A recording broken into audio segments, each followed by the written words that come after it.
but, c'est d'apporter des réponses et des solutions. Au sein même de la majorité. Mais parce que la majorité est très largement de gauche. Et il est temps que les Français le découvrent. On va le vérifier. Les élus macronistes sont... dans 25 minutes. Mais bien sûr. Mais alors, moins d'ailleurs, reste avec nous. Pardonnez-moi de le dire, mais il y a quand même une chose stupéfiante. Je suis révolté d'entendre que le président de la République, qui est le garant des institutions, explique à sa propre majorité qu'il est prêt à soutenir un texte pour qu'il soit voté au Parlement et dès demain à le faire tomber par des moyens détournés, notamment si la majorité est obtenue grâce au Rassemblement national. Est-ce qu'on se rend compte de la gravité de ce que constitue une telle déclaration?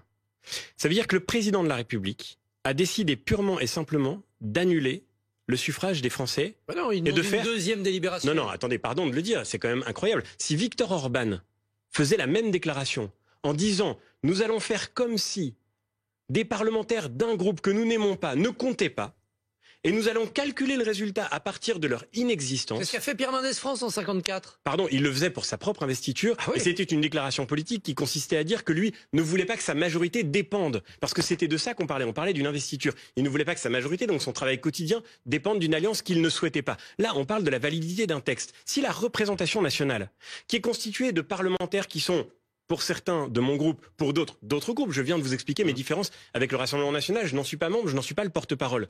Mais on a beau avoir des désaccords avec les élus du Rassemblement national, ils sont élus par les Français. Et que celui qui considère qu'ils ne sont pas légitimes pour voter à l'Assemblée nationale, et qu'on ne doit pas prendre en compte leur vote, et qu'on doit faire comme s'ils n'existaient pas, que celui-là soit le président de la République lui-même, garant de nos institutions, mais pardonnez-moi de le dire, c'est une rupture absolument incroyable dans la vie démocratique de notre pays. Et moi, j'ai beau être...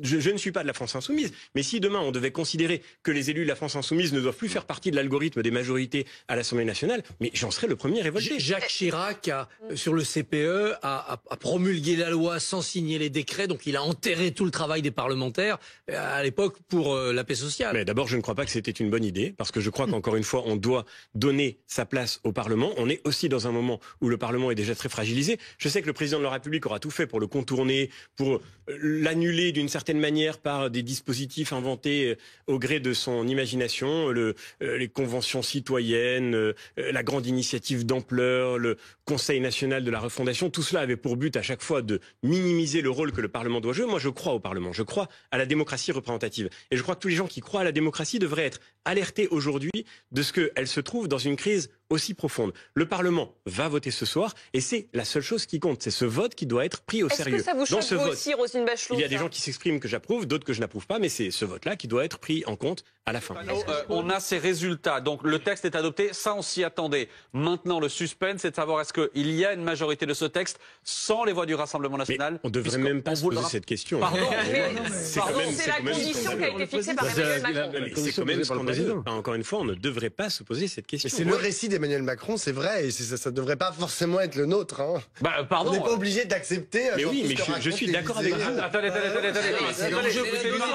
C'est pas accepter ce qui va c'est simplement qu'à partir du moment où il y a une majorité avec les voix du RN, on recommence. Emmanuel Macron a prévu. Donc forcément, on s'intéresse. Vous pouvez considérer que c'est un souci. A priori, là, ce qu'on me dit, c'est que ça passe sans le RN. Alors attendez, moi j'ai 349. Si le RN a été 88 à voter, c'est peut-être pas le cas. 349 moins 88, si je ne me trompe pas, ça fait 261. Oui. Or la majorité est à 268. Ouais. Moi aussi, c'est ce que j'ai calculé. Alors on attend. On a quelques secondes de suspense. Peut-être que le RN n'a pas été 88 à voter. Peut-être qu'ils n'étaient pas 88. Oui, c'est ça, je pense. Voilà. Combien de RN Il y a 38 abstentions. Il faut le prendre en compte. Pardon, mais encore une fois, est-ce qu'on se rend compte de quoi on est en train de parler? Oui, mais M. Bellamy, c'est majeur. Parce que c'est le président qui a dit que je comprends votre rôle. Mais notre travail ici est aussi de dire la gravité de cette arithmétique qui se superpose. Non, mais vous, c'est votre travail. Nous, notre travail, c'est de savoir qui a voté. Il n'y a aucune démocratie au monde.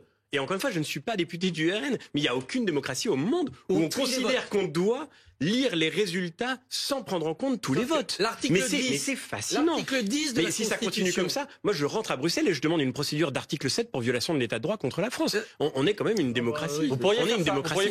Mais attendez, mais imaginons une seconde qu'on soit ici là maintenant en train de parler en ces termes en Hongrie. Mais que diraient les Européens?